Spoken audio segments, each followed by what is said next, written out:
When my family first moved here to Spokane, we became homeless shortly after. My mom kind of didn't know what to do, so she was going around and like looking in the phone books and whatnot to any kind of like place where we can like get resources to help out our family. Me and my husband and our little boy, we had a house for 5 years, and my husband got put in the hospital twice for a week each time. And so we got behind, and instead of them letting us make payments to get caught back up, they just decided to evict us. Time up until that point was like really dark time, and we were struggling a lot. It's hard. It's really hard to find a place. It was pouring rain, and I just remember like I was on all these different bus rides to get there, and didn't even know where we were going, and I just felt so miserable. And I remember I was just staring at the ground, just looking at all the water like soaking my shoes and my clothes, and I just felt hopeless. But finally we just had nothing left, and we couldn't afford anything. And so I was like, all right, I got a message. We would have to be split up. All of the shelters and stuff like that, it would split our family up, and this place is a place for families, so it could keep your family together when you're going through this kind of struggle. So families can go to the shelter and they'll be together, so it's not, oh, just mom and kids or dad or anything. It's the whole family is together. They don't split you up. I just looked up and we saw the door of the building, and I didn't even know that once I walked through the door my life would change for the better, and it's affected me to this day. Had our meeting with her, and then they paid for us to stay 2 more nights in the motel, and then we moved into the Bridges program.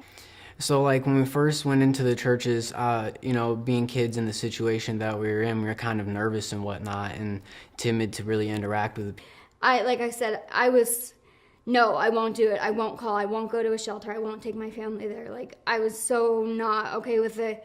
All of the volunteers and everybody that was there to help us was just so overwhelmingly welcoming and caring, and you could tell that they genuinely cared. And it was to a point where, as like a young teenager, it kind of creeped me out. I was like, why do you guys care so much about wanting to help us out?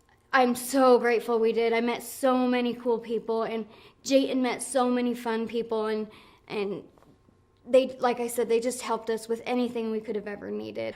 Every week we went to a different church, and so I went all over Spokane, and so there are different volunteers from the churches. From the different churches, they would just like be so excited to see you and so excited to be, like have a chance to help you out. They're so welcoming and so friendly, and just it really made the experience completely bearable. Like, it was like 9 years afterwards, and I've still, through various ways, was connected with the program. At least like in my heart I felt like I was, because just of all that they've done for me and my family. And finally we found a place, and oh man, it was so amazing to find that place. But they helped us. They saved our family.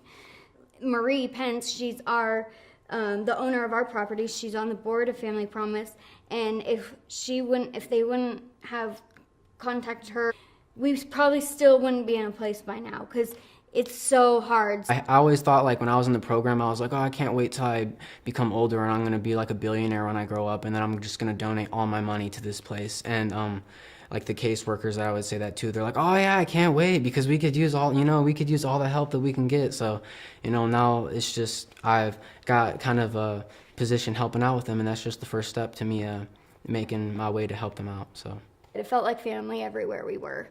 Even sleeping in a church, like I felt more at home there than I did with my own family.